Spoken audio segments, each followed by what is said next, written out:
ಹಾಕಿ ಆಮೇಲೆ. ನಮಸ್ಕಾರ ವೀಕ್ಷಕರೇ, ನಾನು ಡಾಕ್ಟರ್ ಪತಂಜಲಿ ಶರ್ಮಾ. ನಮಸ್ತೆ, ನಾನು ಡಾಕ್ಟರ್ ಸೌಮ್ಯಶ್ರೀ ಶರ್ಮಾ, ಸಸ್ಯ ಸಂಜೀವನಿ ಪಂಚಕರ್ಮ ಆಸ್ಪತ್ರೆ, ಅಶೋಕವನ, ಗೋಕರ್ಣ. ಬಗೆ ಬಗೆಯ ಗಿಡಗಳು ಇಟ್ಕೊಂಡಿದ್ದೇವೆ ಇಲ್ಲಿ. ಹನುಮಾನ್ ಫಲ ಇದೆ, ಹನುಮಾನ್ ಫಲ ಗಿಡ ಇದೆ, ಹನುಮಾನ್ ಫಲ ಹಣ್ಣಿದೆ, ಹನುಮಾನ್ ಫಲದ ಕಾಯಿ ಇದೆ, ಹನುಮಾನ್ ಫಲದ ಹೂವಿದೆ, ಎಲ್ಲದೂ ಇದೆ ಹನುಮಾನ್ ಫಲದ್ದು. ಹಾಗೆ ಇಲ್ಲಿ ಮುಸ್ತಾ, ಇದು ಸೈಪ್ರಸ್ ರುಟುಂಡಸ್ ಇದೆ, ಮುಸ್ತಾ ಅಂತ ಹೇಳ್ತಾರೆ. ಮುಸ್ತಕಾದಿ ಕಷಾಯ ಅಂತೆಲ್ಲ ಹೇಳ್ತೀವಲ್ಲ, ಇದು ಮುಸ್ತಾ. ಸೈಪ್ರಸ್ ರುಟುಂಡಸ್ ಅಂತ ಹೇಳ್ತೀವಿ. ಈ ಟೈಪ್ ಇರುತ್ತೆ. ನಮ್ಮ ಔಷಧಿಗೆ ಇದನ್ನು ನಾವು ಉಪಯೋಗಿಸ್ತೇವೆ, ಮುಸ್ತಾವನ್ನು ಉಪಯೋಗಿಸ್ತೇವೆ. ಇದನ್ನ ಐಡೆಂಟಿಫೈ ಮಾಡ್ಬೋದಾ ಯಾರಾದರೂ? ನೋಡಿ, ಬೆಲ್ಲ ಬೇರುಗಳು ಒಂದೇ ಶೇಪ್. ಇಲ್ಲಿ ಮೊಳಕೆ 777 ಇದೆ, ಲಕ್ಕಿ ನಂಬರ್ ತರ ಮೊಳಕೆ ಬರ್ತಾ ಇದೆ. ಇಲ್ಲೂ ಮೊಳಕೆ ಬರ್ತಾ ಇದೆ. ಚೌತಿ ಹಬ್ಬಕ್ಕೆ ಇದ್ರ ಹೂವು ಆಗತ್ತೆ ನೋಡಿ.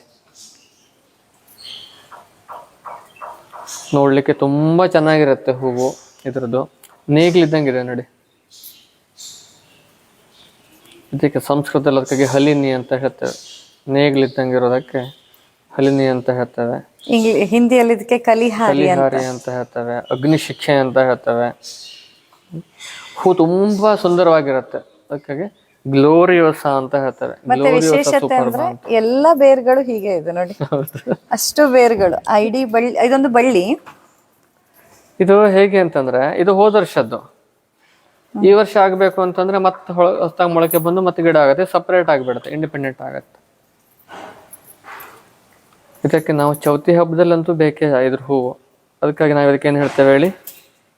ಗೌರಿ ಹೂ ಅಂತ ಹೇಳ್ತೇವೆ. ಗೌರಿ ಹೂವು, ಕನ್ನಡದಲ್ಲಿ ಗೌರಿ ಹೂವು ಅಂತಾರೆ. ಇದರ ಬೊಟಾನಿಕಲ್ ನೇಮ್ ಗ್ಲೋರಿಯೋಸಾ ಸೂಪರ್ಬಾ. ಲಾಂಗಲಿ ಅಂತ ಹೇಳ್ತೇವೆ. ಲಾಂಗಲಿ ಅಂತ ನೀವು ಕಾಮನ್ ಆಗಿ ಕೇಳಿರ್ತೀರಾ. ಇದು ಒಂದು ಪಾಯ್ಸನಸ್ ಪ್ಲಾಂಟ್ ಇದು, ಆದ್ರೆ ಇದ್ರ ಔಷಧಿ ಮಾತ್ರ ಅಮೃತಕ್ಕಿಂತ ಸಮಾನವಾಗಿರುವಂತದ್ದು, ಮಿಗಿಲಾಗಿರುವಂತಹದ್ದು. ಅದ್ಭುತವಾದ ಗುಣ ಇದೆ. ಗರ್ಭಪಾತಿನಿ ಅಂತಾನೆ ಸಿನೋನಿಮ್ ಇದ್ರದ್ದು ಅಲ್ಲ ಮೇಡಮ್? ಹೌದು, ಸಂಸ್ಕೃತದಲ್ಲಿ ಗರ್ಭಪಾತಿನಿ ಅಂತಾನು ಕರೀತಾರೆ.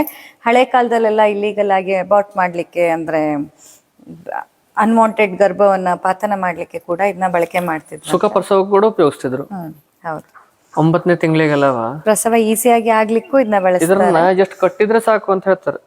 ಒಂದು ಹೊಟ್ಟೆ ಭಾಗಕ್ಕೆ ಇದರ ಒಂದ್ ಸಣ್ಣ ಪೀಸ್, ಅಷ್ಟು ಸ್ಟ್ರಾಂಗ್ ಕಾಂಟ್ರಾಕ್ಷನ್ ಗುಣವನ್ನ ಇದು ಹೊಂದಿದೆ. ಇದನ್ನ ಒಂದು ದಾರ ತಕೊಂಡು ಒಂದ್ ಇಂಚನ್ನ ಪೀಸ್ ಅನ್ನ ಬಳ್ಳಿ ಹಾಕಿ ಹೊಟ್ಟೆಗೆ ಟಚ್ ಹಾಕೊಂಡಿದ್ರೆ ಸಾಕು, ಅದು ಸುಖ ಪ್ರಸವ ಮಾಡ್ಲಿಕ್ಕೆ ಹೆಲ್ಪ್ ಆಗತ್ತೆ. ಯಾಕಂತಂದ್ರೆ ಇದರದ್ದು ರಸಗುಣ ಪಂಚಕಗಳನ್ನ ನಾವು ಗುಣಪಂಚಕವನ್ನ ನೋಡಿದಾಗ, ರಸಪಂಚಕವನ್ನ ನೋಡಿದಾಗ ಕಟು ಮತ್ತೆ ತಿಕ್ತ ರಸವನ್ನ ಹೊಂದಿದೆ ಇದು.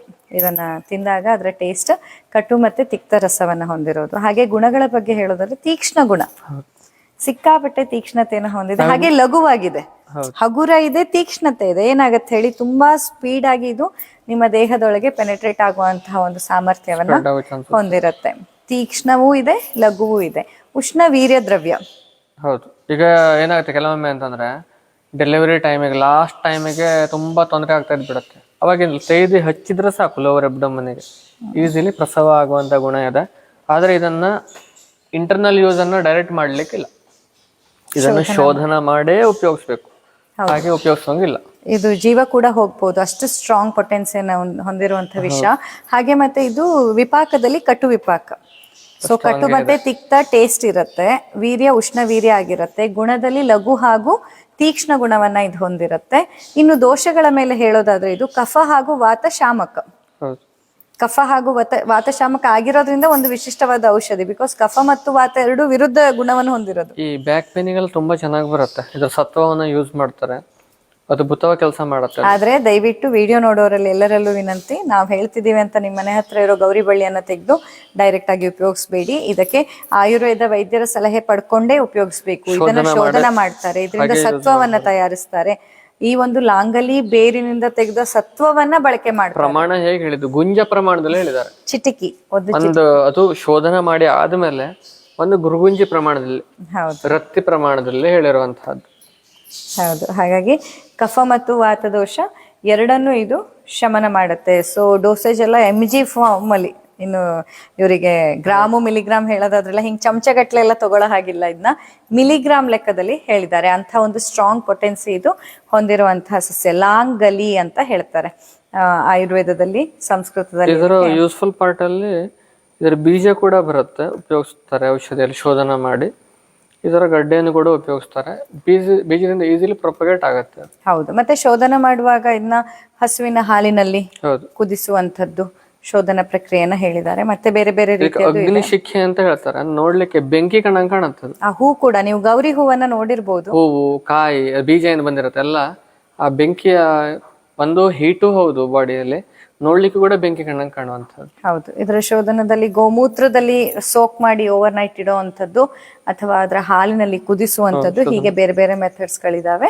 ಸೊ ನೀವಾಗೆ ದಯವಿಟ್ಟು ಬಳಸಬೇಡಿ, ಆಯುರ್ವೇದ ವೈದ್ಯರ ಸಲಹೆಯನ್ನ ತಗೊಂಡು ನಂತರದಲ್ಲಿ ಬಳಸಬೇಕು. ಬಿಕಾಸ್ ಎಷ್ಟೊಂದು ಕಂಡೀಷನ್ಸ್ ಅಲ್ಲಿ ಈಗ ಇದು ಒಂದು ವಿಷ ಆಗಿರೋದ್ರಿಂದ ವಿಷಕ್ಕೆ ಮದ್ದು ಅನ್ನೋ ಹಾಗೆ ಚೇಳು ಕಚ್ಚಿದಾಗ, ಹಾವು ಕಚ್ಚಿದಾಗ, ಸರ್ಪ ವಿಷದಲ್ಲಂತೂ ಅದ್ಭುತವಾಗಿ ಕೆಲಸ ಮಾಡುತ್ತೆ. ಇದನ್ನ ಅದರ ಪೇಸ್ಟ್ ಅನ್ನ ಕೂಡ ಎಕ್ಸ್ಟರ್ನಲ್ ಅಪ್ಲೈ ಮಾಡಿದ್ರೆ ಆ ದೇಹದಲ್ಲಿರೋ ವಿಷವನ್ನ ಅದು ಹೊರ ಅಂದ್ರೆ ಅವಸ್ಥೆಯನ್ನ ಹೇಳ್ತಾರೆ ವಿಷ ಚಿಕಿತ್ಸೆಯಲ್ಲಿ.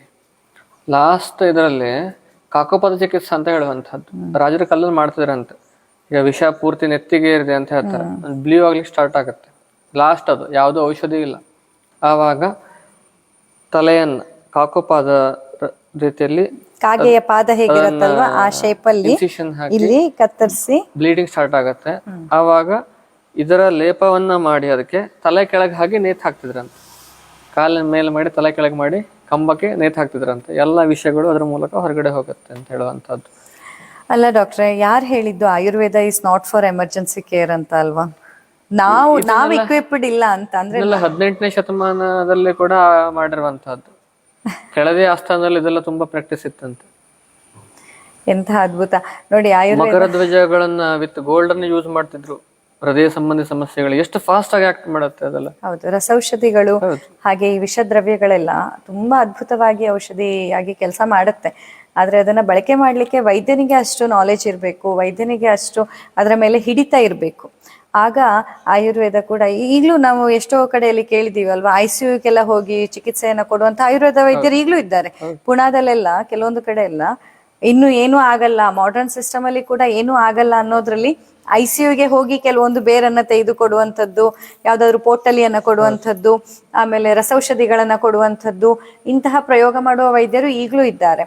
ಹಾಗೆ ಆಯುರ್ವೇದ ಅನ್ನೋದು ಎಮರ್ಜೆನ್ಸಿಗೆ ಅಲ್ಲ ಅನ್ನೋದು ತಪ್ಪು. ಅದು ಎಲ್ಲಾ ವೈದ್ಯರಿಗೆ ಅದು ಗೊತ್ತಿಲ್ಲ, ನಾವೆಲ್ಲರೂ ಅದನ್ನ ಪ್ರಾಕ್ಟೀಸ್ ಮಾಡ್ತಾ ಇಲ್ಲ ಅಂತ. ಏನಾಗತ್ತೆ ಅಂದ್ರೆ ಈಗ ಸರ್ಪ ವಿಷಯದಲ್ಲವಾ ನಮ್ಗೆ ಇದನ್ನೆಲ್ಲ ಕೊಡ್ಲಿಕ್ಕೆ ಪರ್ಮಿಷನ್ ಸಿಗುದಿಲ್ಲ. ಈಗ ಆಂಟಿಡೋಟನ್ ಅಷ್ಟೇ ಕೊಡ್ಲಿಕ್ಕೆ ಏನ್ ಮಾಡ್ತಾರೆ ಹೊರತು ಇದನ್ನೆಲ್ಲ ಕೊಡ್ಲಿಕ್ಕೆ ಹೋದ್ರೆ ಕಾನೂನು ಪ್ರಕಾರ ಕೂಡ ಹಲವಾರು ತೊಡಕುಗಳು ಬರ್ತಾ ಇರುತ್ತೆ. ಈಸಿ ಇಲ್ಲ ಈಗ ಮುಂಚಿನಂಗಲ್ಲ ಈಗಲ್ಲ. ಆದ್ರೆ ಈಗ ನಾವು ಪ್ರಾಕ್ಟೀಸ್ ಮಾಡ್ತೀವೋ ಬಿಡ್ತೀವೋ, ನಮ್ಮ ಪೂರ್ವಜರು ಇಂತಹ ಎಮರ್ಜೆನ್ಸಿ ಕಂಡೀಷನ್ ಅನ್ನ ಕೂಡ ಎಷ್ಟು ಸುಂದರವಾಗಿ ಹ್ಯಾಂಡಲ್ ಮಾಡಿದ್ರು ಅಂತ ತಿಳ್ಕೊಂಡಾಗ ನಮ್ಮ ಒಂದು ಶಾಸ್ತ್ರದ ಮೇಲೆ ಇನ್ನಷ್ಟು ಪ್ರೀತಿ, ಹಾಗೆ ನಮ್ಮ ಭಾರತದ ಪೂರ್ವಜರ ಮೇಲೆ ಇನ್ನಷ್ಟು ಅಭಿಮಾನ, ಗೌರವ ಜಾಸ್ತಿ ಆಗೋದಂತೂ ಖಂಡಿತ.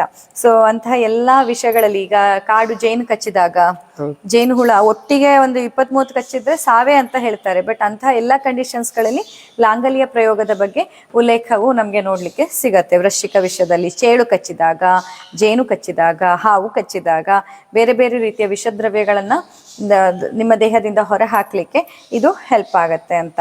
ಹಾಗೇನೆ ಇದರದೊಂದು ಪೇಸ್ಟ್ ಅನ್ನ ತೆಗೆದು ಹಚ್ಚಿದಾಗ ಸ್ಕಿನ್ ಡಿಸೀಸ್ ಅಲ್ಲಿ ಕೂಡ ಇದು ಕಮ್ಮಿ ಆಗುತ್ತೆ. ಕೆಲವೊಬ್ಬರು ಮಾಡಿ ನೋಡಿದ್ದೇನೆ. ಈ ಎಕ್ಸಿಮಾ ಇದ್ದಾಗ ನೀರ್ ಇಳಿತಾ ಇರುತ್ತೆ, ವೃತ್ತಿ ಅಂತ ಕೆಲವೊಬ್ರು ಹೇಳ್ತಾರೆ, ನೀರ್ ಇಳಿಯೋದೇ ಬಂದಾಗೋದಿಲ್ಲ. ಆ ಟೈಪ್ ವೂಂಡ್ ಹೀಲಿಂಗಿಗೆ, ಸ್ಕಿನ್ ಅಲರ್ಜಿಗೆಲ್ಲ ವಂಡರ್ಫುಲ್ ಕೆಲಸ ಮಾಡಿ ಶೋಧನ ಮಾಡಿ ತೈಲ ಮಾಡಿ ನಾವು ಯೂಸ್ ಮಾಡ್ತಿದ್ವಿ. ಅದ್ಭುತ ಪರಿಣಾಮ ಇದೆ. ಹೌದು, ಗಂಟುಗಳಲ್ಲೆಲ್ಲ ಈಗ ಜಾಯಿಂಟ್ ಆದಾಗ, ಮತ್ತೆ ಹೇಗೆ ಈಗ ಗುದದ್ವಾರದಲ್ಲಿ ಪೈಲ್ಸ್ ಅಥವಾ ಈ ಸಮಸ್ಯೆಯಿಂದ ಬಳಲೋರಿಗೆ ಈಗ ಕ್ಷಾರಸೂತ್ರ ಎಲ್ಲ ಮಾಡ್ತಾರೋ, ಅದೇ ತರ ಇದರ ಅಪ್ಲಿಕೇಶನ್ ಅನ್ನ ಕೂಡ ಹೇಳಿರುವಂತದ್ದು. ಆ ಪೈಲ್ ಮಾಸಿನ ಸ್ವೆಲ್ಲಿಂಗ್ ಅನ್ನೆಲ್ಲ ಕಡಿಮೆ ಮಾಡೋದಕ್ಕೆ ಇದು ಸಹಾಯ ಮಾಡತ್ತಂತ ಹೇಗೆ ಅಮೃತ ಬಳ್ಳಿಗೆ ಸತ್ವ ಬರುತ್ತೋ, ಅಮೃತ ಸತ್ವ ಬರುತ್ತೋ, ಉಡುಜಿ ಸತ್ವ ಅಂತ ಹೇಳ್ತೀವಿ, ಹಾಗೆ ಲಾಂಗಲಿ ಕೂಡ ಸತ್ವ ಬರುತ್ತೆ. ನಾವ್ ಅದನ್ನ ಕ್ರಶ್ ಮಾಡಿ ಓವರ್ ನೈಟ್ ಇಟ್ಟು ಕೆಳಗಡೆ ಬಾಟಮ್ ಅಲ್ಲಿ ಸೆಟಲ್ ಆಗುತ್ತೆ, ವೈಟ್ ಕಲರ್ದು ಸುಣ್ಣ ಟೈಪ್ ಅಲ್ಲಿ. ಅದನ್ನ ನಾವು ಸತ್ವವನ್ನಾಗಿ ಉಪಯೋಗಿಸ್ತೇವೆ. ಇದರ ಜೊತೆಗೆ ಶುಂಠಿ ಸತ್ವ ಕೂಡ ತೆಗಿತೇವೆ, ಶುಂಠಿ ತೆಗಿತೇವೆ, ಗುಡಿಸಿ ಸತ್ವ ತೆಗಿತೇವೆ, ಲಾಂಗಲಿ ಸತ್ವ ತೆಗಿಬಹುದು. ಆ ಸತ್ವವನ್ನು ನಾವು ಅತ್ಯಂತ ಕಡಿಮೆ ಪ್ರಮಾಣದಲ್ಲಿ ಔಷಧಿಗೆ ಉಪಯೋಗಿಸಬಹುದು. ಹಾಗೆ ಇಲ್ಲಿ ಇದೇ ಕಾಂಟೆಕ್ಸ್ಟ್ ಅಲ್ಲಿ ನಂಗೆ ಇನ್ನೊಂದು ಚಿಕಿತ್ಸೆ ಬಗ್ಗೆ ನೆನಪಾಗ್ತಾ ಇದೆ ಸರ್, ನಾಭಿ ಪಿಚ್ಚು ಅನ್ನುವಂಥ ಚಿಕಿತ್ಸೆ. ಇಲ್ಲಿ ಸಸ್ಯ ಸಂಜೀವಿನಿಯಲ್ಲಿ ನಾವು ತುಂಬಾ ಎಕ್ಸ್ಕ್ಲೂಸಿವ್ಲಿ ಆಲ್ಮೋಸ್ಟ್ ಎಲ್ಲರಿಗೆ ಬಳಕೆ ಮಾಡಿದ ಹಾಗೆ ಮಾಡ್ತೀವಿ. ಎಷ್ಟೊಂದ್ ಜನ ಕೇಳ್ತಾರೆ, ಸರ್ ನಂಗೆ ಇರೋದು ಮೈಗ್ರೇನ್ ಹೆಡ್ಏಕ್, ನೀವ್ ಯಾಕೆ ನಾಭಿ ಪಿಚ್ಚು ಮಾಡ್ತಿದ್ದೀರಾ? ನನಗೆ ಹೇರ್ ಫಾಲ್ ಇರೋದು, ನಾಭಿ ಪಿಚ್ಚು ಯಾಕೆ? ನನ್ಗೆ ಬೇರೆ ಏನೋ ಕಾಲು ಮಂಡಿಯಲ್ಲಿ ನೋವಿರೋದು, ನೀವ್ ಯಾಕೆ ನಾಭಿ ಪಿಚ್ಚು ಮಾಡಿದೀರಾ ಅಂತ ಕೇಳ್ತಿರ್ತಾರೆ. ನೋಡಿ, ನಾಭಿ ಪಿಚ್ಚು ಅನ್ನುವಂಥದ್ದು, ಈ ನಾಭಿ ಅನ್ನೋದು ಇದೆಯಲ್ಲ, ನಾಭಿ ಮೂಲ ನಮ್ಮ ದೇಹದ ಎಲ್ಲಾ ಎನರ್ಜಿಯ ಸೆಂಟರ್ ಅಂತ ನಾವು ಹೇಳ್ಬೋದು. ಫಸ್ಟ್ ಡೆವಲಪ್ಮೆಂಟ್ ಸ್ಟಾರ್ಟ್ ಆಗೋದೇ ಅಲ್ಲಿಂದಲ್ವಾ? ನಮ್ಮ ಇಡೀ ಹ್ಯೂಮನ್ ಬಾಡಿ ರಚನೆ ಆಗಲಿ ಸ್ಟಾರ್ಟ್ ಆಗೋದೇ ಎಂಬಲಿಕಸ್ ಇಂದ. ಹೌದು, ವಿಶಿಷ್ಟವಾದಂತಹ ಔಷಧೀಯ ದ್ರವ್ಯಗಳನ್ನ ತಯಾರು ಮಾಡಿ ಅದನ್ನ ನಿಮ್ಮ ನಾಭಿಗೆಯ ಮೇಲೆ ನಾವು ಇಟ್ಟಾಗ ಅದನ್ನ ನಾಭಿ ಪಿಚ್ಚು ಅಂತ ಹೇಳ್ತೀವಿ. ನಾಭಿಗೆ ಆ ಔಷಧಿ ದ್ರವ್ಯಗಳನ್ನ ಬಿಟ್ಟು ಆಮೇಲೆ ಅದಕ್ಕೆ ಜಂಟಲ್ ಆಗಿ ಮಸಾಜನ್ನ ಮಾಡಿ ಕೆಲ ಸಮಯಗಳ ಕಾಲ ಔಷಧಿ ಅದೇ ಜಾಗದಲ್ಲಿ ಇರೋ ತರ ಇಡೋದಕ್ಕೆ ನಾಭಿ ಪಿಚ್ಚು ಅಂತ ಹೇಳ್ತಾರೆ. ಈ ನಾಭಿ ಪಿಚ್ಚು ಟ್ರೀಟ್ಮೆಂಟ್ ಅಂತೂ ನಾವಿಲ್ಲಿ ಪ್ರಾಕ್ಟಿಕಲಿ ನೋಡಿರೋ ಪ್ರಕಾರ ತುಂಬಾನೇ ಹೆಲ್ಪ್ಫುಲ್ ಆಗಿದೆ. ಡೈಜೆಷನ್ ರಿಲೇಟೆಡ್ ಇರ್ಬೋದು, ನರ್ವಸ್ ಸಿಸ್ಟಮ್ ರಿಲೇಟೆಡ್ ಇರ್ಬೋದು, ಅಥವಾ ಮಸ್ಕ್ಯುಲೋಸ್ಕೆಲಿಟಲ್ ರಿಸಲ್ಟ್ ನೋಡ್ಕೊಂಡು ಮನೆಗೆ ಮೆಡಿಸಿನ್ ತಗೊಂಡು ಹೋಗ್ತಾರೆ. ನಾನು ಮಾಡ್ಕೋತೇನೆ ದಿವಸ ಮನೆಯಲ್ಲಿ. ನಾಭಿ ಪಿಚ್ಚು ಆಯಿಲ್ ಅನ್ನ ಎಷ್ಟೊಂದ್ ಜನ ತಗೊಂಡು ಹೋಗ್ತಾರೆ. ಪ್ರತಿ ರಾತ್ರಿ ಮಲಗುವಾಗ 4 ಡ್ರಾಪ್ ಅನ್ನ ಹಾಕಿಟ್ಕೊಂಡು ಮಲಗ್ತಾರೆ. ನಾನ್ ಮೊನ್ನೆ ಸರ್ ಒಂದು ರೋಗಿಗೆ ಅವ್ರದ್ದು ಬೇರೆದು ಆಲ್ರೆಡಿ ತುಂಬಾ ಮೆಡಿಸಿನ್ಸ್ ಇತ್ತು ಅಂತ ಹೇಳಿದ್ರು, ಆನ್ಲೈನ್ ಕನ್ಸಲ್ಟೇಷನ್, ಬೇರೆ ಬೇರೆ ಕಾಂಪ್ಲಿಕೇಟೆಡ್ ಕೇಸ್, ಎಲ್ಲಾ ಸಿಸ್ಟಮ್ಗಳು ಎಫೆಕ್ಟ್ ಆಗಿರೋವಂಥದ್ದು. ದಿವಸಕ್ಕೆ ಒಂದು 15-20 ಬೇರೆ ಗುಳಿಗೆನೆ ಹೊತ್ತೊತ್ತಿಗೆ ತಿಂತಾ ಇದ್ದೀನಿ. ಸೊ ಮೇಡಮ್, ದಯವಿಟ್ಟು ಒಂದು ರಿಕ್ವೆಸ್ಟ್, ನಂಗೆ ಹಚ್ಕೊಳ್ಳಿಕ್ಕೆ ಬೇರೆದಕ್ಕೆ ಏನಾದ್ರೂ ಕೊಡಿ, ಮಾತ್ರ ಇನ್ನು ಸದ್ಯಕ್ಕೆ ನುಂಗಕ್ಕಾಗಲ್ಲ ಅಂತ ಹೇಳಿದ್ರು. ಸೊ ನಾನಾಗ ಏನ್ ಮಾಡೋದು ಇವರಲ್ಲಿ ಅಂತ ಅಂದ್ಕೊಂಡು ಒಂದಿಷ್ಟು ಔಷಧಿಗಳನ್ನ ತಯಾರು ಮಾಡಿ ನಾಭಿ ಪಿಚ್ಚುವಿಗೆ ಕೊಟ್ಟೆ. ಆಯ್ತು, ನಿಮ್ಗೆ ದೇಹಕ್ಕಂತೂ ಅಭ್ಯಂಗ ತೈಲವನ್ನ ಕೊಟ್ಟೆ, ಅಭ್ಯಂಗ ಮಾಡಿ ಸ್ನಾನ ಮಾಡಿ, ಹಾಗೇನೆ ನಾಭಿಗೆ ಪ್ರತಿದಿನ ರಾತ್ರಿ ಮಲಗುವಾಗ ಇದೊಂದು ದ್ರವ್ಯವನ್ನ, ಅವರ ಒಂದು ಪ್ರಕೃತಿಗೆ ಸೂಟ್ ಆಗೋ ತರದಲ್ಲಿ ತೈಲವನ್ನ ನಾವು ಕೊಟ್ಟಾಯ್ತು ಸರ್. ಕೇವಲ ನಾಭಿ ಪಿಚ್ಚುವಿಂದ ಅವ್ರು ಹೇಳಿದ್ರು ಎಷ್ಟು ಚೇಂಜಸ್ ಆಗ್ತಾ ಇದೆ, ಎಷ್ಟೊಂದು ನಂಗೆ ಬದಲಾವಣೆ ಗೊತ್ತಾಗ್ತಿದೆ. ಮತ್ತೆ ನನ್ನ ರೆಗ್ಯುಲರ್ ಫಿಸಿಷಿಯನ್ ಹತ್ರ ಹೋದಾಗ ಅವರು ಕೂಡ ಈಗ ಡೋಸೇಜ್ ಅನ್ನ ಕಮ್ಮಿ ಮಾಡಿದ್ದಾರೆ. ಸೊ ನನ್ನ ಈ ಔಷಧಿಯಲ್ಲಿ ಅವರಿಗೆ ನಾನು ಕೊಟ್ಟಿದ್ದು ಬರೀ ಎಕ್ಸ್ಟರ್ನಲ್ ಅಪ್ಲಿಕೇಶನ್ಸ್ ಗಳು ಮಾತ್ರ, ಕೆಲವೊಂದು ಲೇಪಗಳು, ಕೆಲವೊಂದು ತೈಲ ಹಾಗೂ ನಾಭಿ ಪಿಚ್ಚುವನ್ನ ಕೊಟ್ಟಿರುವಂತದ್ದು. ಹಾಗೆ ನಾಭಿ ಪಿಚ್ಚು ಮಾಡಕ್ ಸ್ಟಾರ್ಟ್ ಮಾಡಿದ್ಮೇಲೆ ನನ್ನ ಕಣ್ಣಿನ ದೃಷ್ಟಿ ಚೆನ್ನಾಗಿದೆ, ಹೇರ್ ಫಾಲ್ ಕೂಡ ಕಮ್ಮಿ ಆಗಿದೆ ಅಂತ ಅವ್ರು ಹೇಳಿದ್ರು. ಅಷ್ಟಾದ್ಮೇಲೆ ಅವ್ರು ಇನ್ನೊಂದು ಲಿಂಕ್ ಕೂಡ ಕೊಟ್ರು ಸರ್. ಒಂದು ವೆಬ್ಸೈಟ್ ಇದೆ, ಅಲ್ಲಿ ನಾಭಿ ಸೂತ್ರ ಅಂತವೇ ಅವರ ವೆಬ್ಸೈಟ್, ಯಾರೋ ಒಬ್ರದ್ದು ಕಮರ್ಷಿಯಲ್ ಆಗಿ ಸ್ಟಾರ್ಟ್ ಆಗಿರೋವಂಥದ್ದು. ಕೇವಲ ಅವ್ರು ಎಲ್ಲಾ ಟ್ರೀಟ್ಮೆಂಟ್ಗೆ ನಾಭಿ ಆಯಿಲ್ ಅನ್ನೇ ಕೊಡೋದು, ಅದೊಂದೇ ಅವರ ಟ್ರೀಟ್ಮೆಂಟ್. ಹೇರ್ ಫಾಲ್ ಇರ್ಲಿ, ಐ ಪ್ರಾಬ್ಲಮ್ ಇರ್ಲಿ, ನರ್ವಸ್ ಸಿಸ್ಟಮ್ ಪ್ರಾಬ್ಲಮ್ ಇರ್ಲಿ, ಆ ಒಂದೊಂದು ಈಗ 5 ml 10 ml ಗೆಲ್ಲ 2,000 3,000 ಬರೀ ತೈಲಕ್ಕೆ, ನಾಭಿ ಒಂದು ಆಯಿಲಿಗೆ ಅಷ್ಟಿರುವಂಥದ್ದು. ಅವರೇ ಆ ಪೇಷಂಟೇ ಕಳಿಸಿ, ಮೇಡಮ್ ಇಂಥದ್ದೆಲ್ಲ ಇದೆ ನೋಡಿ, ನೀವು ನಂಗೆ ನಾಭಿ ಪಿಚ್ಚು ಕಳ್ಸಿದ್ರಲ್ವಾ, ಅದು ಇದು ಈ ವೆಬ್ಸೈಟ್ ನೋಡಿದಾಗ ನಂಗೆ ನೆನಪಾಯ್ತು, ನೀವು ಏನು ಈಗ ಕೊಟ್ಟಿದ್ರಿಂದ ನಂಗೆ ಯಾಕೆ ಹೆಲ್ಪ್ ಆಗಿದೆ ಅನ್ನೋದು ಅವ್ರ ವೆಬ್ಸೈಟ್ ನೋಡಿದಾಗ ಗೊತ್ತಾಯ್ತು ನನಗೆ ಅಂತ ಪೇಷಂಟ್ ಹೇಳ್ತಾ ಇದ್ರು. ಹೀಗೆ ಇಲ್ಲಿ ನಾಭಿ ಬಗ್ಗೆ ಯಾಕೆ ನಾನು ಮಾತಾಡ್ತಿದ್ದೀನಿ ಅಂತ ಅಂದ್ರೆ, ಇದನ್ನ ಕೂಡ ನಾಭಿಗೆ ಬಳಸ್ತಿದ್ರಂತೆ. ಆಗ ಅಬಾರ್ಟ್ ಮಾಡೋದಕ್ಕೆ ಅಂತ ಇದ್ ಮಾಡುವಾಗ ಇದರ ಪೇಸ್ಟ್ ಅಂತ ತೆಗೆದು ಹೊಕ್ಳಿಗೆ ಹಾಕ್ತಿದ್ರಂತೆ ಸರ್. ಆಗ ಕಾಂಟ್ರಾಕ್ಷನ್ಸ್ ಗಳು ಬಂದು ಇದ್ ಮಾಡಿ ನೋಡಿ, ಹೇಗೆ ಗೊತ್ತಾಯ್ತಾ ನಿಮ್ಗೆ, ಗರ್ಭಕೋಶದಲ್ಲಿ ಕಾಂಟ್ರಾಕ್ಷನ್ಸ್ ಅನ್ನು ಉಂಟು ಮಾಡ್ಲಿಕ್ಕೆ ನಾಭಿಗೆ ಔಷಧಿ ಹಾಕ್ತಿದ್ರು. ಅದ್ರ ಅರ್ಥ ಏನ್ ಹೇಳಿ, ನಾಭಿಗೆ ಔಷಧಿ ಹಾಕಿದಾಗ ಅದು ಗರ್ಭಕೋಶಕ್ಕೆ ರೀಚ್ ಆಗತ್ತಂತ ಆಯ್ತಲ್ಲ. ಸೊ ಟೆಕ್ನಿಕಲಿ ಹೇಳೋದಾದ್ರೆ ಈಗ ನಾಭಿ ಇಲ್ಲಿರೋದು, ಗರ್ಭಕೋಶ ಒಳಗಡೆ ಕೆಳಗಡೆ ಇರೋದು, ಎಲ್ಲಿಂದ ಎಲ್ಲಿಗೆ ಡೈರೆಕ್ಟ್ ಹೇಳ್ತಾರೆ. ಯಾವ್ದು ಕನೆಕ್ಷನ್ ಇರಲ್ಲ, ಅದು ಕ್ಲೋಸ್ ಆಗಿರುತ್ತೆ, ಒಳಗೆ ಹೋಗಿ ಹೇಗೆ ಕೆಲಸ ಮಾಡತ್ತೆ ಅಂತ ಕೇಳೋರು ಇರ್ತಾರೆ, ಆರ್ಗ್ಯೂ ಮಾಡೋರು ಇರ್ತಾರೆ. ಹೌದೌದು. ಇನ್ನೊಬ್ರು ಕಸುವಿನ ಬಗ್ಗೆ ಹಾಗೆ ಕೇಳ್ತಾ ಇದ್ರು ಸರ್. ಕಸು ಹಿಡಿದಿದೆ ಅಂದಾಗ, ಅದು ವಾತ ಅಂದಾಗ, ಆಯ್ತು ಈಗ ನಾನು ತಿಂದೆ, ಬಾಳೆಕಾಯಿ ತಿಂದಾಗ ಕಸು ವಾತ ಹೆಚ್ಚಾಯ್ತು ಅಂದ್ರೆ, ಈಗ ತಿಂದಾಗ ವಾತ ಹೆಚ್ಚಾಗೋದು ಹೊಟ್ಟೆಯಲ್ಲಿ, ಸ್ಟಮಕ್ ಅಲ್ಲಿ, ಅಥವಾ ಹೆಚ್ಚು ಅಂದ್ರೆ ಇಂಟೆಸ್ಟೈನ್ ಅಲ್ಲಿ. ಆದ್ರೆ ಅಲ್ಲಿಂದ ಆ ವಾತ ಬೆನ್ನಿಗೆ ಹೆಂಗೋಯ್ತು ಅಂತ, ಅಲ್ಲಿ ಪಾತ್ವೇ ಇಲ್ಲಲ್ಲ ಅಂತ. ಈಗ ಜನ ಕೇಳೋದು ಹೇಗೆ ಅಂತಂದ್ರೆ, ಅಲ್ಲಿ ರೂಟ್ ಇಲ್ಲ ಅಲ್ಲ, ಅಬ್ಸರ್ಪ್ಷನ್ ಆಗುತ್ತಲ್ಲ. ಅದೇ ಆಮೇಲೆ ನಾನು ಹೇಳ್ದೆ, ಆದ್ರೆ ಅವರ ಪ್ರಶ್ನೆಗಳು ಹಾಗಿರುತ್ತೆ. ನ್ಯೂಟ್ರಿಯೆಂಟ್ ಅಬ್ಸರ್ವ್ ಆಗ್ಬೇಕಿದ್ರೆ ಆ ವಾತ ಕೂಡ ಅಬ್ಸರ್ವ್ ಆಗುವಂತದ್ದು, ಸರ್ಕ್ಯುಲೇಟ್ ಆಗುವಂತದ್ದು ಇಡೀ ಬಾಡಿ. ಎಲ್ಲಿ ಅದಕ್ಕೆ ಅವಕಾಶ ಸಿಗುತ್ತೆ ಅಲ್ಲಿ ಕುತ್ಕೊಂಡು ತೊಂದರೆ ಕೊಡುವಂತದ್ದು. ಇಲ್ಲಿ ಬಂದ್ರೆ ಇಲ್ಲಿ ಹಿಡಿಯುತ್ತೆ, ಇಲ್ಲಿ ಬಂದ್ರೆ ಇಲ್ಲಿ ಹಿಡಿಯುತ್ತೆ. ಸ್ವಲ್ಪ ಹಾರ್ಟ್ ಅಟ್ಯಾಕೇ ಆಗೋಯ್ತು ಅಂತ ಹೇಳ್ಕೊಂಬರ್ತಾರೆ, ಇಲ್ಲಿ ಹಿಡ್ಕೊಂಡ್ಬರ್ತಾರೆ. ಹಾಗೆ ಇನ್ನೊಂದು ಕೇಳಿದ್ದೆ ನಾನು, ಲಾಂಗಲಿ ಬಗ್ಗೆ ಜಾನಪದ ವೈದ್ಯರು ಕೆಲವರು ಹೇಳುವಂಥದ್ದು, ಇದನ್ನ ತುಂಬಾ ಚೆನ್ನಾಗಿ ಶೋಧನವನ್ನೆಲ್ಲ ಮಾಡಿ ಕೆಲವು ನಾಟಿ ವೈದ್ಯರು, ಜಾನಪದ ವೈದ್ಯರು ಇದನ್ನ ಹೇನನ್ನ ತೆಗಿಲಿಕ್ಕೂ ಬಳಸ್ತಿದ್ರಂತೆ ತಲೆಯಲ್ಲಿ. ಆದ್ರೆ ಈಗ ಏನಾಗಿದೆ ಅಂತಂದ್ರೆ, ಆಕ್ಚುಲಿ ಲಾಂಗಲಿ ಉಪಯೋಗ ತುಂಬಾ ಇದೆ, ಅದ್ರ ಮೇನ್ ಬೇಕಾಗೋದಕ್ಕೆ ಉಪಯೋಗಿಸ್ಲಿ ಸಾಕಾಗ್ತಾ ಇಲ್ಲ, ಸೈಡ್ಗೆಲ್ಲ ಉಪಯೋಗಿಸ್ಲಿಕ್ಕೆ ಸಾಧ್ಯ ಆಗ್ತಾ ತುಂಬಾ ಕಡಿಮೆ ಆಗ್ತಾ ಇದೆ. ಸೊ ನಿಮ್ಮ ಸುತ್ತಮುತ್ತಲೆಲ್ಲ ಗೌರಿ ಬಳ್ಳಿಯನ್ನ ನೀವು ನೋಡಿದ್ರೆ ದಯವಿಟ್ಟು ಅದನ್ನ ಪ್ರೊಟೆಕ್ಟ್ ಮಾಡಿ, ಅದನ್ನ ಕಾಪಾಡಿ ಇಟ್ಕೊಳ್ಳಿ. ನೀವು ಬಳಕೆ ಮಾಡದಿದ್ರು ಪರವಾಗಿಲ್ಲ, ಅದು ಹಾಗೆ ಅಲ್ಲಿ ರಿಪ್ರೊಡಕ್ಟ್ ಆಗ್ತಾ ಅದು ಅಲ್ಲಿ ಇದ್ದಷ್ಟು ಮುಂದೆ ಯಾರಾದ್ರೂ ಒಬ್ಬರಿಗೆ ಅದು ಸಹಾಯ ಆಗೇ ಆಗತ್ತೆ ಅಂತ. ಮತ್ತೆ ಎಷ್ಟೊಂದು ಕಡೆಯಲ್ಲಿ ಲಾಂಗಲಿಯನ್ನ ಅಮೃತ ಸತ್ವ ಮಾಡಿದ ಹಾಗೆ ಲಾಂಗಲಿ ಸತ್ವವನ್ನ ಶಕ್ತಿ ವರ್ಧನೆಗೂ ಕೊಡ್ತಿದ್ರು ಅಥವಾ ರಸಾಯನವಾಗಿ ಕೂಡ ಬಳಕೆ ಮಾಡ್ತಿದ್ರು ಅಂತ ರೆಫರೆನ್ಸ್ಗಳು ಹೇಳುವಂಥದ್ದು. ನೋಡಿ, ಲಾಂಗಲಿ ಕಟುಕ ತಿಕ್ತ ಸಕ್ಷಾರ ಪಿತ್ತಲಾ ಸರ ಅಂತ ಹೇಳ್ತಾರೆ. ಎಷ್ಟು ಚಂದ ಶ್ಲೋಕದಲ್ಲಿ. ಈಗ ಸರ್ ಸತ್ವದ ಬಗ್ಗೆ ಹೇಳ್ತಾ ಇದ್ರಲ್ವಾ, ಸತ್ವ ಅಂದ್ರೆ ಕ್ಷಾರ, ಆ ಒಂದು ಸಕ್ಷಾರ, ಇದು ಕ್ಷಾರ ಗುಣವನ್ನ ಹೊಂದಿರುವಂತದ್ದು. ಪಿತ್ತವನ್ನ ಹೆಚ್ಚು ಮಾಡುವಂಥದ್ದು, ಮತ್ತೆ ಸರಗುಣವನ್ನ ಹೊಂದಿದೆ.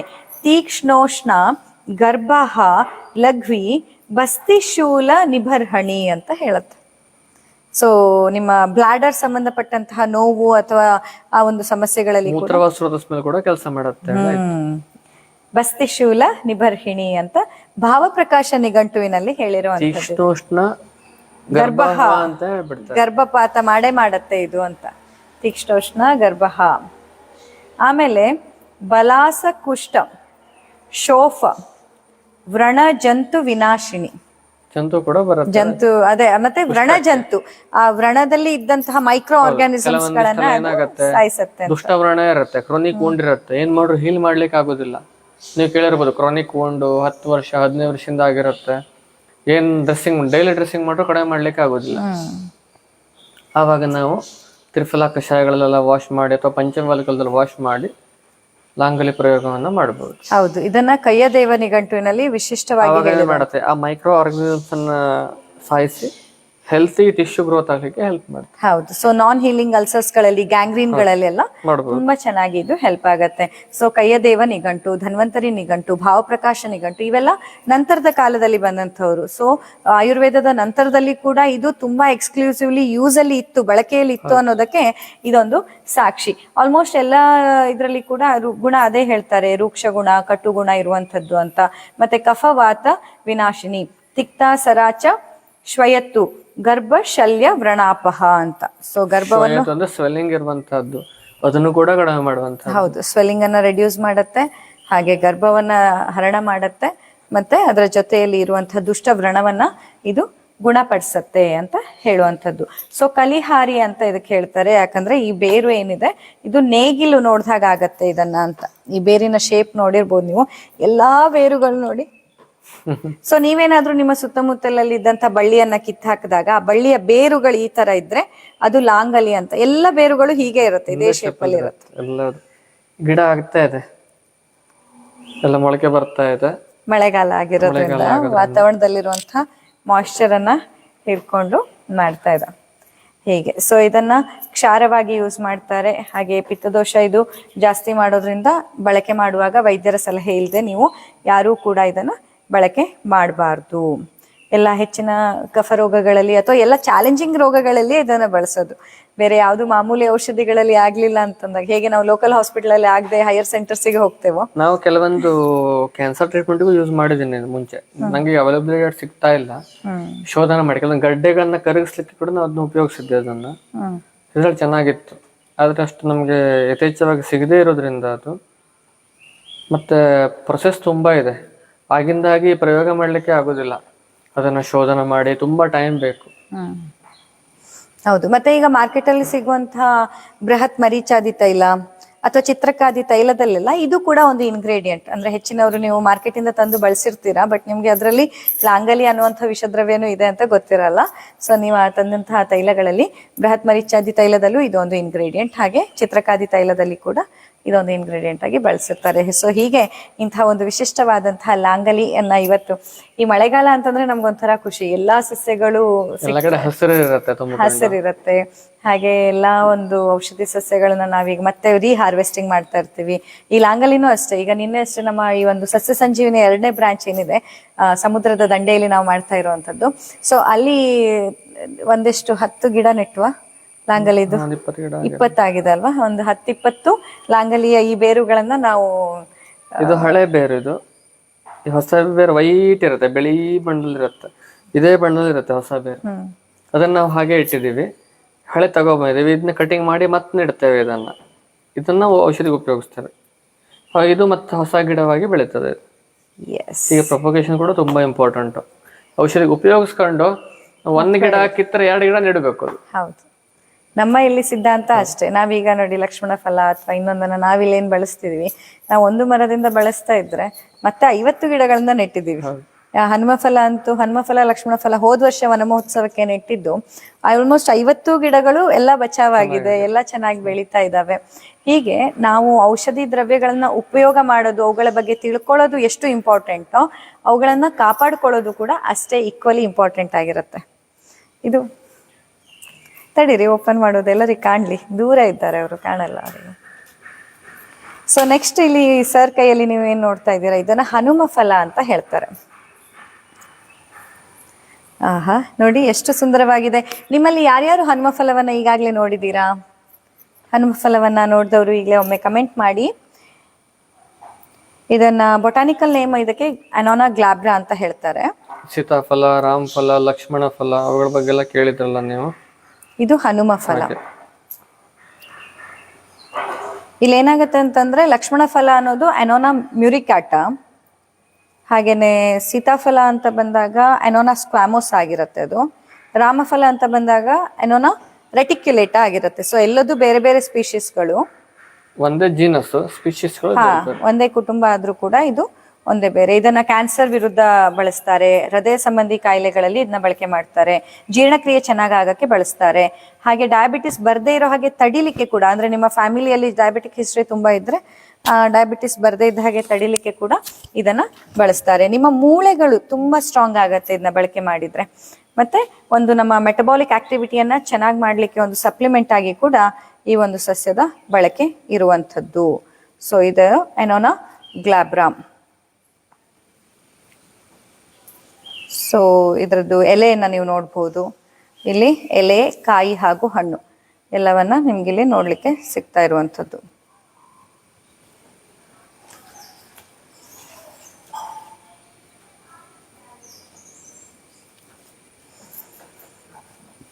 ಇದರಲ್ಲಿರುವಂತಹ ಆಂಟಿ ಇನ್ಫ್ಲಮೇಟರಿ ಕಂಡೀಷನ್ ಇಂದ ಇದನ್ನ ಜ್ವರ ಹಾಗೂ ಲೂಸ್ ಮೋಷನ್ಗಳಲ್ಲಿ ಕೂಡ ಬಳಸ್ತಾರೆ.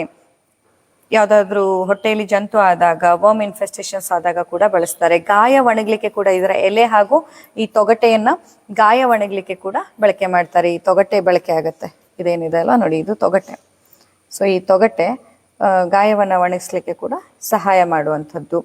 ಮತ್ತೆ ಅಷ್ಟೇ ಅಲ್ಲದೆ ಇದಕ್ಕೊಂದು ಸ್ಪಿರಿಚುವಲ್ ಒಂದು ಹನುಮ ಫಲ ಆಗಿರೋದ್ರಿಂದ ಎಲ್ಲ ಟಾಕ್ಸಿನ್ಸ್ ಗಳನ್ನ ರಿಮೂವ್ ಮಾಡುವ ಶಕ್ತಿ ಇದರಲ್ಲಿದೆ ಅಂತ ಕೂಡ ಹೇಳ್ತಾರೆ.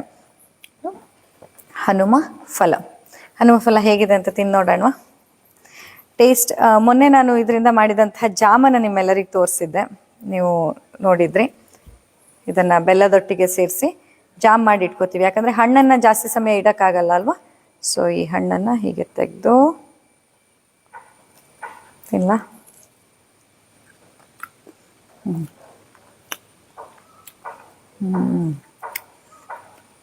ಒಂಥರ ಸ್ಪೆಷಲ್ ಫ್ಲೇವರ್ ಇದು. ನೀವು ಈಗಾಗಲೇ ತಿಂದಿರೋ ಹಣ್ಣಿನ ಫ್ಲೇವರ್ಗೆ ಇದನ್ನ ಹೋಲಿಸೋದು ಸ್ವಲ್ಪ ಕಷ್ಟ.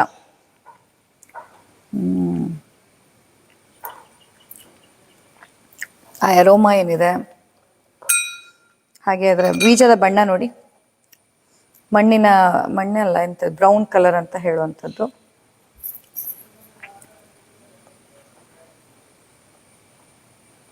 ಇದೊಂದು ಮಧ್ಯಮ ಗಾತ್ರದ ಟ್ರೀ ಆಗಿರುತ್ತೆ.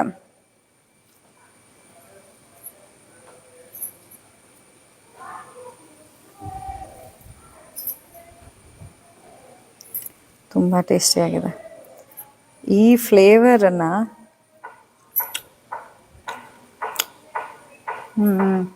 ಸ್ವಲ್ಪ ಹುಳಿ ಅಷ್ಟೊಂದಿಲ್ಲ.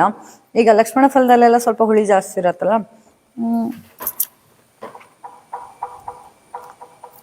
ಹುಳಿ ಅಷ್ಟೊಂದಿಲ್ಲ. ಬಟ್ ಒಂಥರ ರುಚಿ ಸೂಪರ್ ಆಗಿದೆ.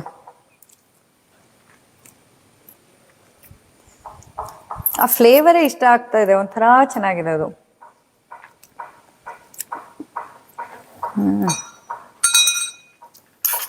ಈಗ ಅಷ್ಟೇ ಹೇಳ್ದ ಹಾಗೆ ಇದರಿಂದ ಬರುವಂತಹ ಡಯಾಬಿಟಿಸ್ ಅನ್ನ ಕೂಡ ನೀವು ತಡೆಗಟ್ಟಬಹುದು, ಮೆಟಬಾಲಿಸಮ್ ಅನ್ನ ಚೆನ್ನಾಗಿ ಮಾಡ್ಕೋಬಹುದು. ತುಂಬ ಚೆನ್ನಾಗಿದೆ ನೋಡಿ, ಅದರ ಬಣ್ಣ ನೋಡಿ ನೀವು, ಎಷ್ಟು ಚೆನ್ನಾಗಿದೆ ಅಲ್ಲ.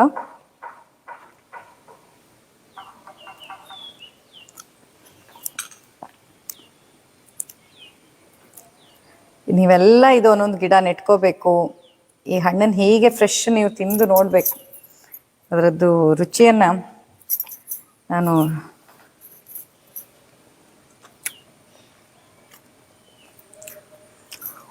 ತಿಂತಾನೇ ಇರೋಣ ಅನ್ನಿಸ್ತಿದೆ.